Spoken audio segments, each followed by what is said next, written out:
All right, going across to energies, you'll know that we shorted natural gas. Let's have a look at this on my Black Bull broker. This is the Henry Hub futures price. We shorted it for a couple of reasons. First of all, we got into the order block. Secondly, it's very expensive. Thirdly, we had a reversal pattern on the 4-hour chart and on the hour chart, and we're now moving down. So it's pretty expensive up here. This is what I think we could get, and actually I'm hoping for, apart from making some money on the short position that we're in. But if this carries on moving down, I think we may retest the top of this breakout of the triangle and probably a fake out through the top of the triangle down towards the bottom of the rising part of the triangle into the apex where my original blob was. We never quite got there, and maybe it's now the opportunity to do so. So we got short around about $3.50. I'll be looking to exit this trade probably around $3 and then look to only buy once we get into like 270, 280, somewhere around there, looking very closely for reversal patterns on the 4-hour, the 1-hour chart if necessary, but that's the general overall plan. Short at $3.50, out at $3, and then looking to rebuy either at $3, but probably slightly lower, or maybe at $3 and allowing for a slightly lower move down to 2.7, 2.8, where we can add some more positions on that. So we'll see how we approach it. Depends on the sort of angle of attack, so to speak, and the momentum of approach down towards that level if we should go down there. But so far on the day chart, looking good. Going back to the 4-hour chart, you can see basically we finished at the low on Friday, so pretty bearish still. Let's see what happens this weekend. Maybe we'll get a gap up or a gap down. If we gap down, that'll be great. If we gap up, we've still got plenty of space between us and our entry point, depending on the size of the gap, of course. Right, we're also short on WTI. We're not trading Brent crude. We're short on WTI oil. And I was asked a lot on Friday about whether I'm concerned about this getting up and closing above the 50-day moving average. I'm not. And we've been selling on each one of these pumps or rips or rallies, whatever you call them. And we've done the same again here at the 50. Always allowing for a continuation up slightly higher than expected. So we've got these swing highs up here, which are good resistance, and the 100-period moving average on the day chart. And we've got the 200 up here, probably a better resistance, and it may meet this green line by the time we get there. So $75, maybe. We might have to add there. We're currently trading at 70, and we've been shorting all the way down here. In fact, we started shorting on this move down right at the beginning of the year in April 2024. So that's generally been the play. I think we could get down to the low 60s, and then we might have to stop there. Let's quickly look at the chart. I'm going to switch it to a weekly chart just to make it easier to see.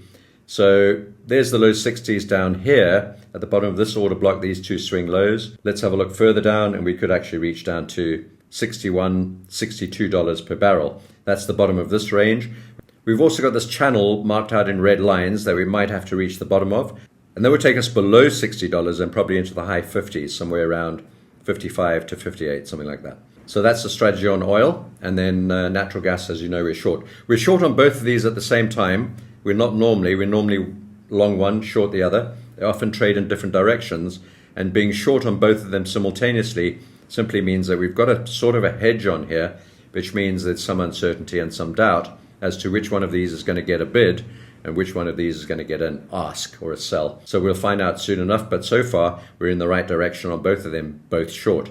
And just going back to Bitcoin, because it's the only live chart, and just holding up there nicely at $102,000 per Bitcoin, and hoping for this to break out through the top. Is an ascending triangle, by the way, and it's angling up. It all looks quite bullish, so if you are long, we haven't seen any movement this weekend, which is good. No dramatic thin market manipulation, which is great news. And it's becoming more and more difficult to manipulate this market as the market cap rises, and the ETFs and the hedge funds and people that make money out of us losing money pile in to the ETFs. So getting a lot more difficult for thin market movements and dramatic volatility on the off times.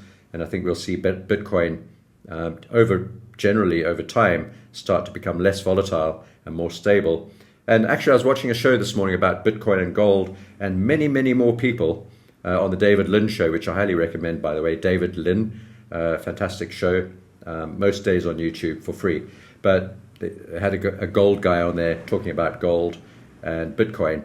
And even the gold guy was saying that Bitcoin may now be considered by some to be a competitor to gold in terms of stability, a store of wealth, maybe not as a currency, but as a hedge for sure.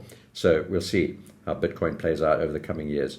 I do think we could get up to 120, 140, and then I think we'll probably have to come all the way back down to about 70 or 80 after that. Okay, folks, have a great weekend. If you did enjoy this, please like and subscribe. It really helps the channel. And look out for my next videos next week. I'll see you as we approach the final week before Christmas. Markets get thin, but not dramatically violent. And you'll probably see a continuation in most markets, just a continuation in the current direction, bit by bit, gradual, melt up or melt down gently. So don't expect too much of a wild ride going into Christmas. Take care. I'll speak to you soon. Charts on flames, dare to be the dice man. Seeing me, floor, wristwatch, precise fam. Market play, got the nat gas surge. Fingers on the trigger, yo, time to splurge. Downtown hustle, suit game clean. Vibes electric, screen buzz mean. Neon lights reflect my winning streak. Move so sharp, stand tall, don't blink. Hit the bid, don't miss the rate jump. Nat gas flow, make your pockets thump. Price spike, catch the wave to the top.